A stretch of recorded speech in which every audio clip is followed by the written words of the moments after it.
গলাটা শুকিয়ে আসছে অল্প অল্প, মানে এতটা কষ্ট হয়েছে তা কিন্তু না। আল্লাহ তাআলা ভেজে রেখেছি।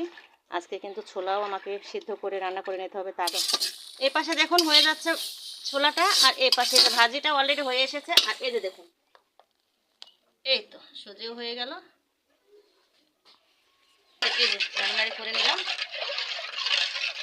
আর আরেকজন শুধু দুধ খাবে। এই দুধ খাওয়াটাই তার কাছে অনেক কষ্টের হয়ে যায়। এই হেই সেক্রেটারি কইরে এই যে আজকে অনেক সকালে রান্না বান্না হয়ে গেছে, খুব সকাল করে। তে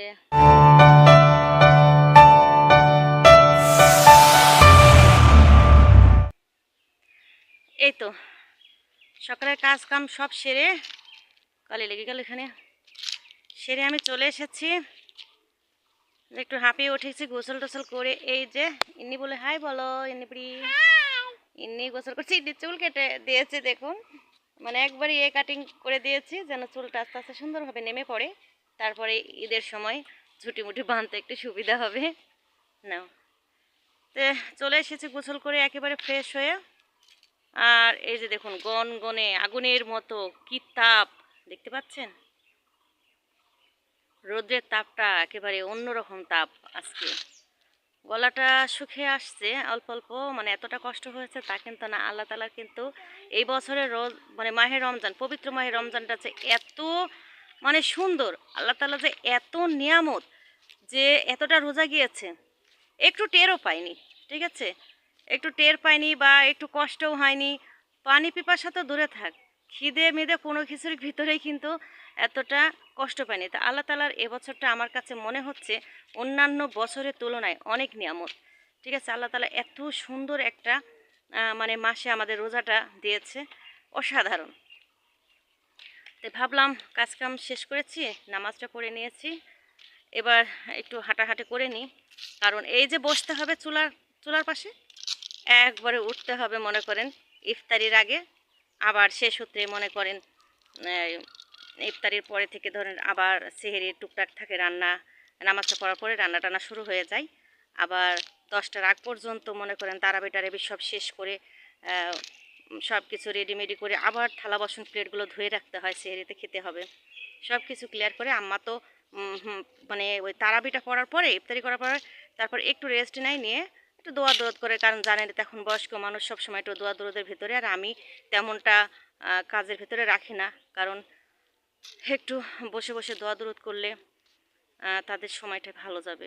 দুইজনে এক জায়গায় বসে বসে নামাজ টামাজ পড়ে দোয়া দরদ করে তারপরে একটু হালকা পাতলা কিছু যদি খাওয়া লাগে খেয়ে অমনি তারাবি পড়ে ওরা মানে আম্মা আব্বা ঘুমিয়ে পড়ে।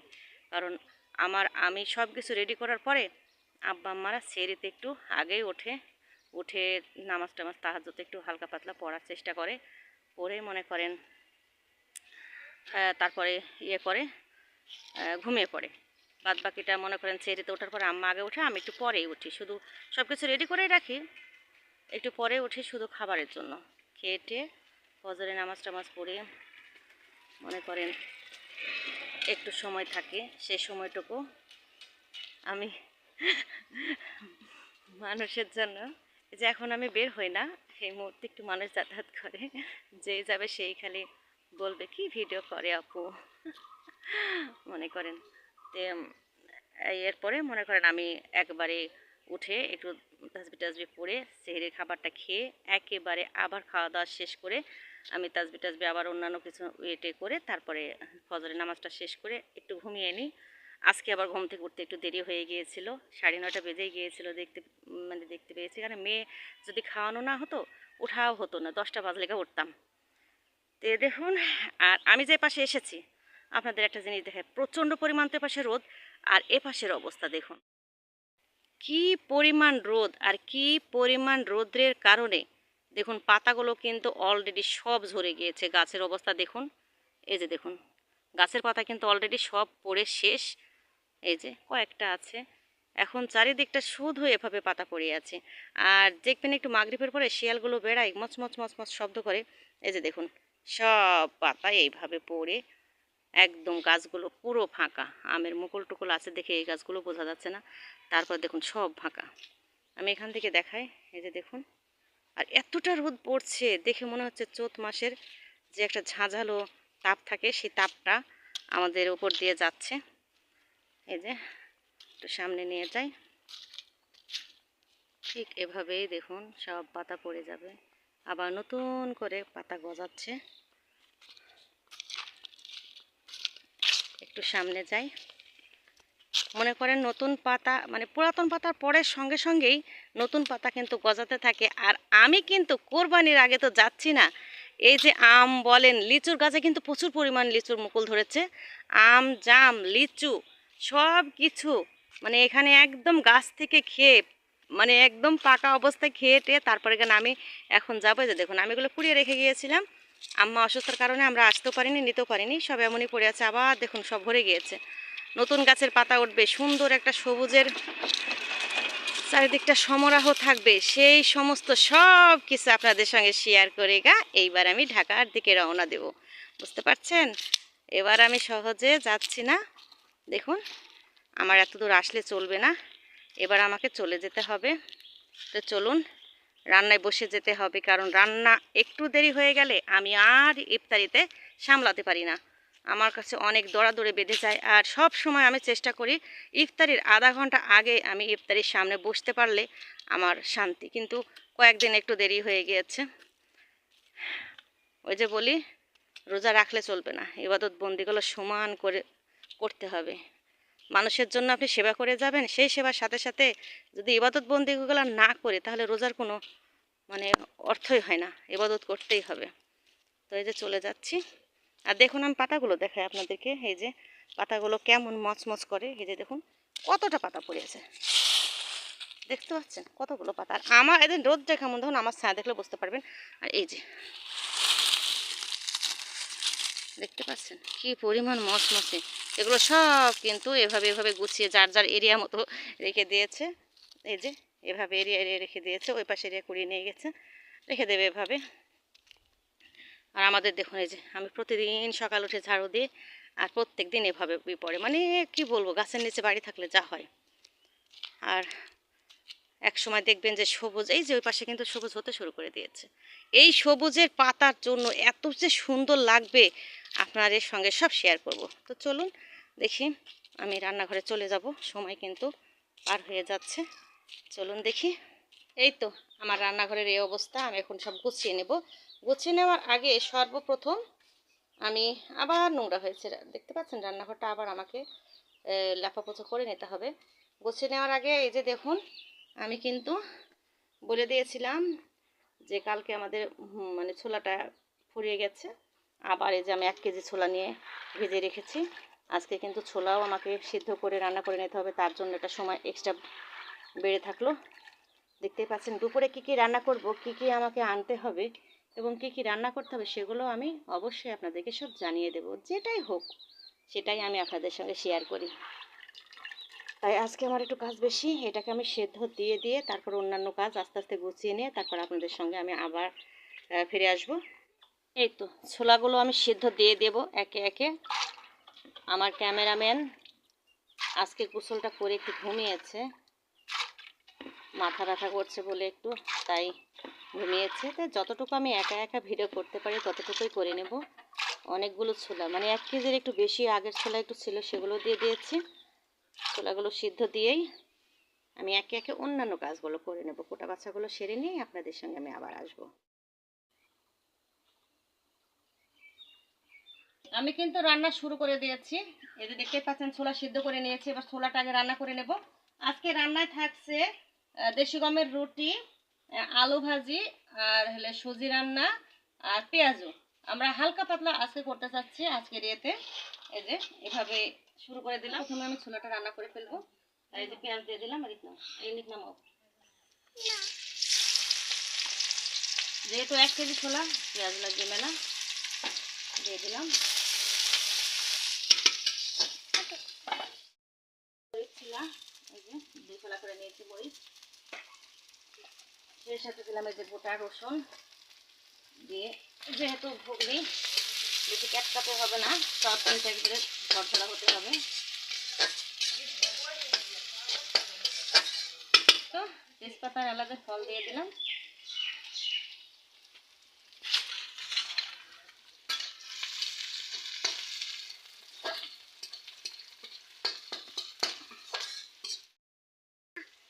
এই যে এখানে দিয়ে দিলাম জিরে, ধনে, আদা আর এলাচের ফল একসঙ্গে বেটে দিয়েছি।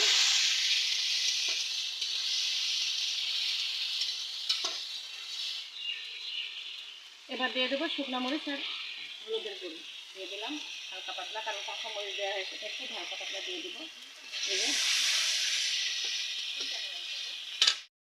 স্বাদ মতো লবণ, যেহেতু ছোলা তাই ছোলা লবণটা সবসময় স্বাদ মতো দিতে হবে। তো বেশি হলে কিন্তু খাওয়া যাবে না, কম হলেও তাও চলে, কিন্তু বেশি হলে খাওয়া যাবে না। দিয়ে দিলাম ছোট্ট একটা আলু সিদ্ধ করে নিয়েছি, সেই আলুটার ভিতরে দিলে একটু ভালো লাগবে, বেশি দিলে কিন্তু খাওয়া যাবে না, ভালো লাগবে না খেতে। অল্প করে আমি একটা আলু দিয়ে দিলাম, যেহেতু 1 কেজি ছোলা তাই এইটুকুন আলু লাগবে, দিয়ে দিলাম।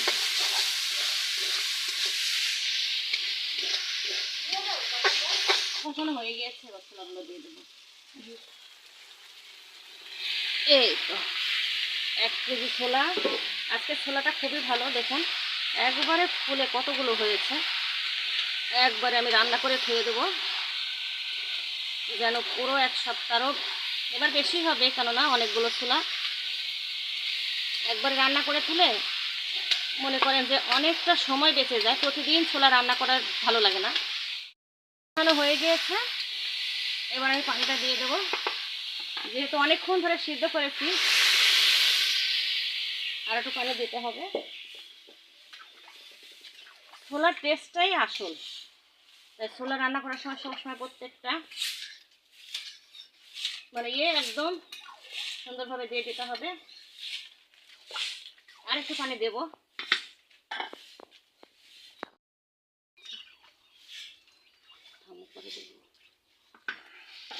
এই যে যেহেতু অনেক রান্না এক ছোলাই হবে না, তাই আরেক ছোলাতে আমি এটা ট্রান্সফার করে দেবো, দিয়ে এই পাশে আমি আলু ভাজি করে নেব। এই তো পেঁয়াজ আর মরিচ দিয়ে দিলাম, আমি আলুটা ভেজে নেব। দেবো এবার কিছু রসুন কুচি দিয়ে দিলাম। ঝটপট 2 পাশে রান্নাটা ছেড়ে ফেলতে হবে আমার।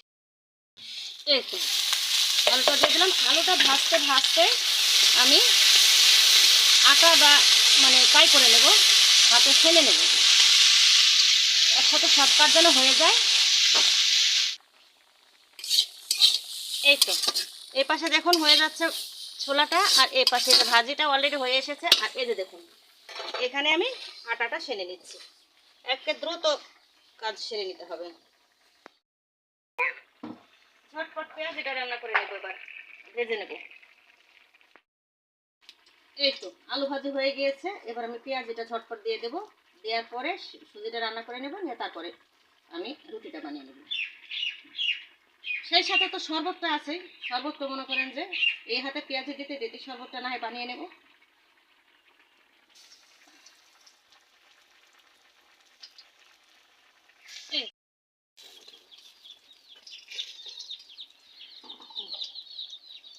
এই তো পেঁয়াজ হয়ে গিয়েছে আমার, এই যে একটু উঠিয়ে নেব। মানে এতটা সময় হাতে কম, রেডি হয়ে এসছে। আরেকটু আছে রস আছে, মরিয়ে নেব, নিলে হয়ে যাবে ছোলাটা। আর এদিকে এই যে আরেকটা বসিয়ে দিয়েছি। আর এই যে দেখুন এখানে আমি সব কিছু একসঙ্গে করে দিয়ে দিয়েছি, খালি চিনিটা পরে দেবো, দিলেই আমি সুজিটা রান্না করে নেব। সুজির জন্য আমি দুধ বসিয়ে দিয়েছি, দুধটা আমার এখানে গরম হতে হতে ফুটতে হতে আমি এখানে শরবতটা অলরেডি আমি লেবু টেবু সব কিছু কিন্তু অলরেডি দিয়ে দিয়েছি আগে থেকেই। দিয়ে এখন আমি দিয়ে দেবো স্পিডা। এই যে দিয়ে দিলাম স্পিডা, এই যে রান্নাড়ি করে নিলাম। দিয়ে দিলাম চিনি, দিয়ে দেবো স্বাদ মতো লবণ। এই তো হয়ে গেল শরবত।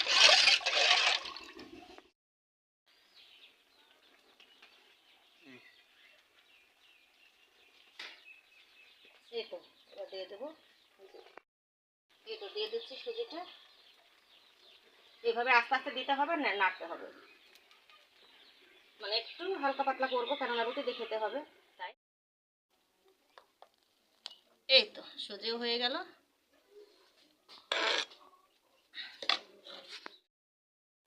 আর এই যে দেখুন আমরা সারাদিন কাজ করে ফের পাই না, আর আরেকজন শুধু দুধ খাবে, এই দুধ খাওয়াটাই তার কাছে অনেক কষ্টের হয়ে যায়। এই মেয়ে, দেখি কখন খাবা তুমি দুধ?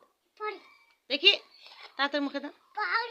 আবার দুধ মানে দুধ যে খাবে তার একটা শর্ত আছে। এখন দুধ খাবে আর বাইরে একটা দোলনা টাঙানো আছে। দোলনা বলতে গেলে কি একটা দড়ি টাঙানো আছে, যেতে জামা কাপড় আমরা মেলে দিয়ে থাকি, আর সেইটাতে ঝুল খেলবে।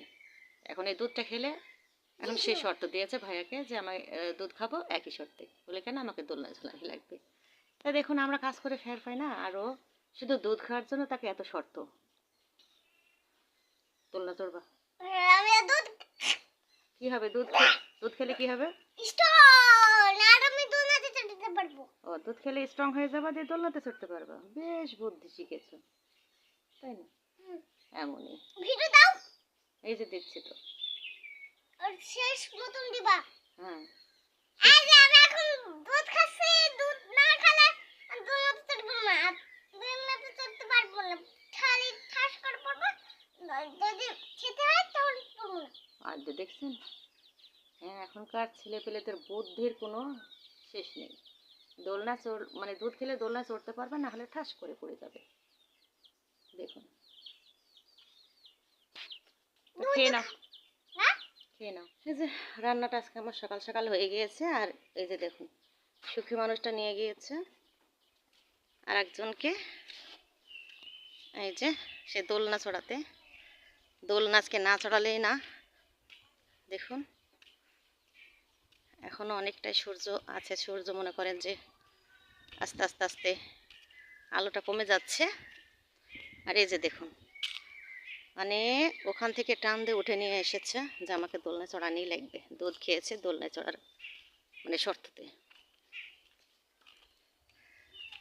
ওরে স্পেশাল স্পেশাল দোলনা, হাই হাই। এই দোলনায় চড়ার জন্য আমাকে বলছে যে এক গ্লাস দুধ খেলে কিন্তু দোলনায় চড়াতে হবে। তাই ঝটপট দুধটা খেয়ে এখন এই যে দোলনা, স্পেশাল দোলনা, এখানে আমি জামা কাপড় শুকাই। আর ওই যে সেক্রেটারি দাঁড়িয়ে আছে, হ্যাঁ সেক্রেটারি কই রে?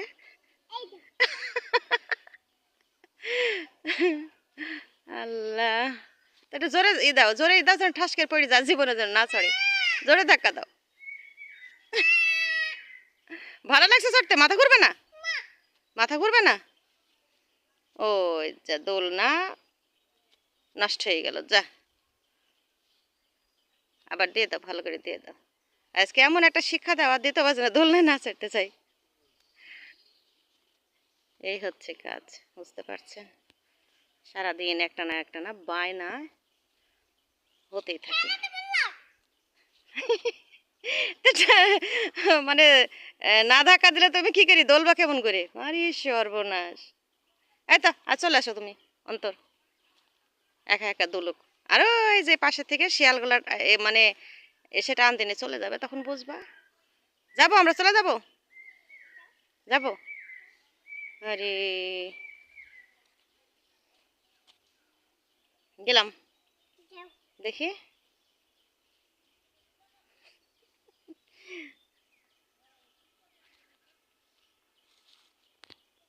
তো এই যে আজকে অনেক সকালে রান্না বান্না হয়ে গেছে, খুব সকাল করে।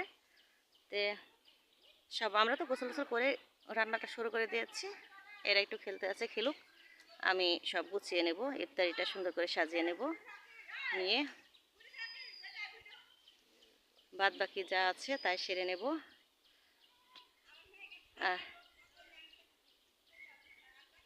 প্রচণ্ড রোদ কিন্তু, দেখুন একেবারে এখন মানে বিকেল হয়ে আসছে, তারপরে রোদ কিন্তু ঝাঁঝাও। কিন্তু ওই যে পাতাটা যদি থাকতো তাহলে এতটা রোদ বোঝা যেত না, রোদে বোঝা যেত না। এই যে গাছের পাতা নেই দেখে রোদগুলো বোঝা যাচ্ছে।